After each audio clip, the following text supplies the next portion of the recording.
sewn in a cover, and having rung for his carriage, he departed. Mrs. Reed and I were left alone. Some minutes passed in silence. She was sewing. I was watching her.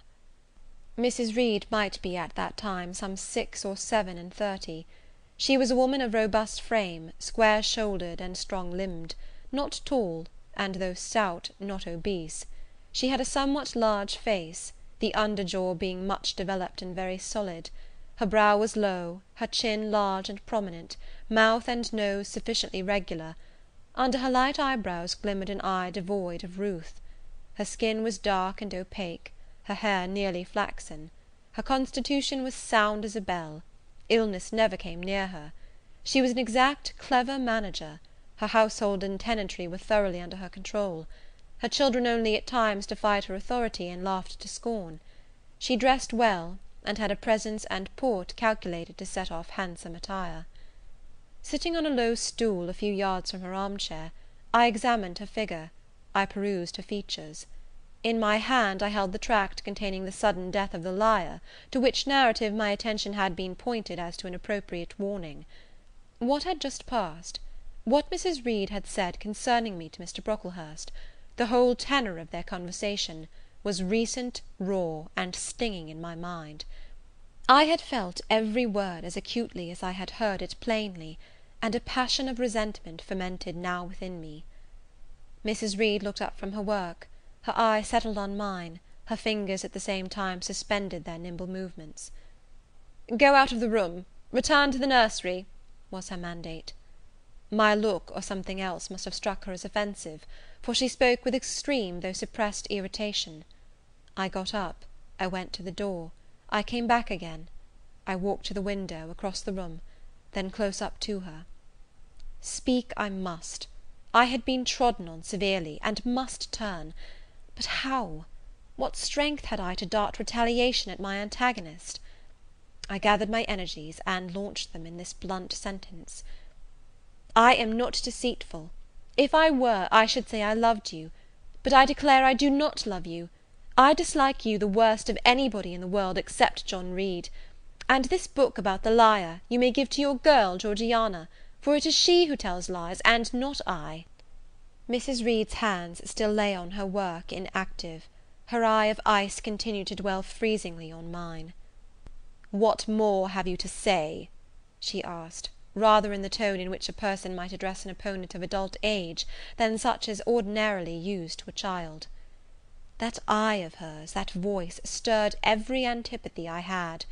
Shaking from head to foot, thrilled with ungovernable excitement, I continued, "I am glad you are no relation of mine. I will never call you aunt again as long as I live. I will never come to see you when I am grown up; and if any one asks me how I liked you, and how you treated me, I will say the very thought of you makes me sick, and that you treated me with miserable cruelty." "How dare you affirm that, Jane Eyre?" "How dare I, Mrs. Reed?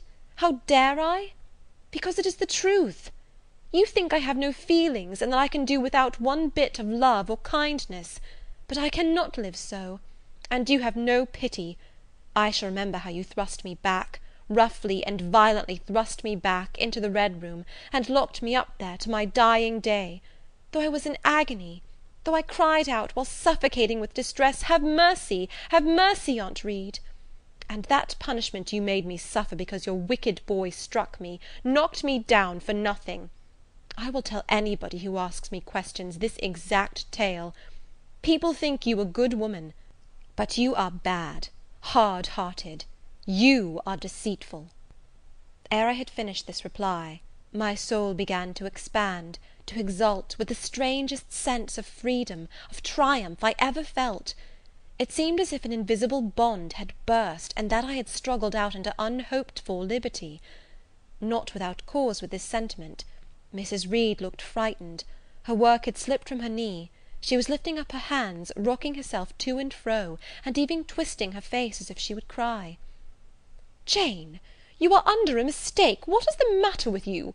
Why do you tremble so violently? Would you like to drink some water?" "No, Mrs. Reed." "Is there anything else you wish for, Jane? I assure you I desire to be your friend." "Not you. You told Mr. Brocklehurst I had a bad character, a deceitful disposition, and I'll let everybody at Lowood know what you are, and what you have done." "Jane, you don't understand these things. Children must be corrected for their faults." "Deceit is not my fault," I cried out in a high, savage voice. "But you are passionate, Jane, that you must allow. And now return to the nursery, there's a dear, and lie down a little." "I am not your dear. I cannot lie down. Send me to school soon, Mrs. Reed, for I hate to live here."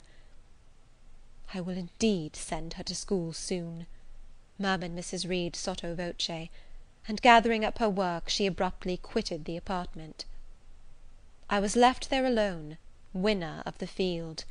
It was the hardest battle I had fought, and the first victory I had gained. I stood a while on the rug where Mr. Brocklehurst had stood, and I enjoyed my conqueror's solitude. First I smiled to myself and felt elated, but this fierce pleasure subsided in me as fast as did the accelerated throb of my pulses.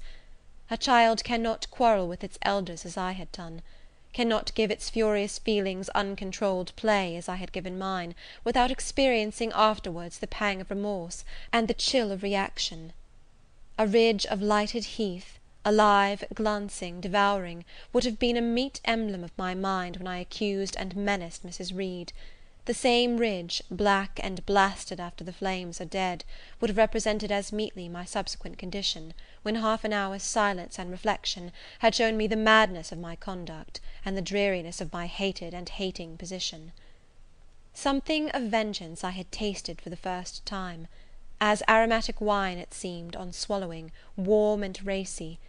Its after flavour, metallic and corroding, gave me a sensation as if I had been poisoned.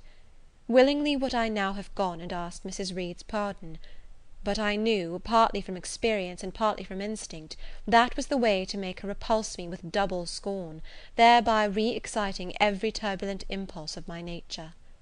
I would fain exercise some better faculty than that of fierce speaking, fain find nourishment for some less fiendish feeling than that of sombre indignation. I took a book, some Arabian tales. I sat down and endeavoured to read. I could make no sense of the subject. My own thoughts swam always between me and the page I had usually found fascinating. I opened the glass door in the breakfast room. The shrubbery was quite still. The black frost reigned, unbroken by sun or breeze, through the grounds. I covered my head and arms with the skirt of my frock, and went out to walk in part of the plantation which was quite sequestered; but I found no pleasure in the silent trees, the falling fir cones, the congealed relics of autumn, russet leaves, swept by past winds in heaps, and now stiffened together. I leaned against a gate, and looked into an empty field where no sheep were feeding, where the short grass was nipped and blanched. It was a very grey day, a most opaque sky. Onding on snaw, canopied all. Thence flakes fell in intervals, which settled on the hard path, and on the hoary lea without melting. I stood, a wretched child enough, whispering to myself over and over again, "What shall I do? What shall I do?" All at once I heard a clear voice call, "Miss Jane, where are you? Come to lunch." It was Bessie, I knew well enough, but I did not stir. Her light step came tripping down the path. "You naughty little thing," she said, "why don't you come when you are called?" Bessie's presence, compared with the thoughts over which I had been brooding, seemed cheerful, even though, as usual, she was somewhat cross. The fact is, after my conflict with and victory over Mrs. Reed, I was not disposed to care much for the nursemaid's transitory anger, and I was disposed to bask in her youthful lightness of heart. I just put my two arms round her, and said, "Come, Bessie, don't scold." The action was more frank and fearless than any I was habituated to indulge in. Somehow it pleased her. "You are a strange child, Miss Jane," she said, as she looked down at me. "A little roving, solitary thing. And you are going to school, I suppose?" I nodded. "And won't you be sorry to leave poor Bessie?" "What does Bessie care for me? She's always scolding me." "Because you're such a queer, frightened, shy little thing. You should be bolder." "What, to get more knocks?" "Nonsense." But you are rather put upon, that's certain. My mother said, when she came to see me last week, that she would not like a little one of her own to be in your place. Now come in, and I've some good news for you." "I don't think you have, Bessy." "Child, what do you mean? What sorrowful eyes you fix on me? Well, but Missis and the young ladies and Master John are going out to tea this afternoon, and you shall have tea with me. I'll ask cook to bake you a little cake, and then you shall help me look over your drawers, for I am soon to pack your trunk. Missis intends you to leave Gateshead in a day or two, and you shall choose what toys you like to take with you." "Bessy, you must promise not to scold me any more till I go." "Well, I will; but mind you are a very good little girl, and don't be afraid of me. Don't start when I chance to speak rather sharply, it's so provoking." "I don't think I shall ever be afraid of you again, Bessy, because I have got used to you, and I shall soon have another set of people to dread." "If you dread them, they'll dislike you." "As you do, Bessy." "I don't dislike you, Miss. I believe I am fonder of you than of all the others." "You don't show it." "You sharp little thing! You've got quite a new way of talking. What makes you so venturesome and hardy?" "Why, I shall soon be away from you, and besides—" I was going to say something about what had passed between me and Mrs. Reed, but on second thoughts I considered it better to remain silent on that head. "And so you're glad to leave me?" "Not at all, Bessy. Indeed, just now I'm rather sorry." "Just now, and rather! How coolly my little lady says it! I dare say now, if I were to ask you for a kiss, you wouldn't give it me. You'd say you'd rather not." "I'll kiss you, and welcome. Bend your head down." Bessy stooped, we mutually embraced, and I followed her into the house quite comforted. That afternoon lapsed in peace and harmony, and in the evening Bessy told me some of her most enchanting stories, and sang me some of her sweetest songs.